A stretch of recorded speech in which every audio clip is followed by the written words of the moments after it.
আমি কিভাবে boiler chicken রান্না করি সেটাই তোমাদের সাথে আজকে শেয়ার করব। চলো তোমাদেরকে রান্নার প্রসেসটা দেখিয়ে দিই।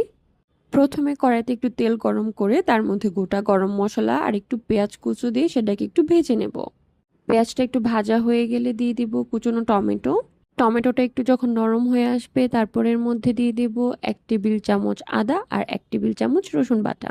আদা রসুন বাটাটা একটু ভেজে নিয়ে এর মধ্যে দিয়ে দিব হলুদের গুঁড়ো, মরিচের গুঁড়ো, ধনিয়ার গুঁড়ো, জিরা গুঁড়ো, গরম মশলা গুঁড়ো। এরপর সবগুলো মশলা একটু সুন্দর করে ভেজে নিয়ে এর মধ্যে দিয়ে দিব একটু পানি মশলাটা কষানোর জন্য। মশলাটা যখন সুন্দরভাবে কষানো হয়ে যাবে আর এভাবে তেল উপরে উঠে আসবে, তখন আমি চিকেনগুলো এর মধ্যে দিয়ে দিব, দিয়ে ভালো করে মশলার সাথে মিশিয়ে নেব। মেশানো হয়ে গেলে চিকেনটা থেকে পানি ছেড়ে দিবে আর ওই পানি দিয়ে আমি চিকেনটাকে সুন্দর করে কষিয়ে নেব। কষানোর সময় আমি আলাদা করে কোনো পানি ইউজ করব না। তারপরে যখন চিকেনটা কষানো হয়ে যাবে, এরপর আমি ঝোলের জন্য অল্প একটু পানি দিয়ে দেব। তারপর যখন ঝোলটা ফুটতে শুরু করবে এর মধ্যে দিয়ে দেব কাঁচামরিচ আর গরম মশলা গুঁড়ো।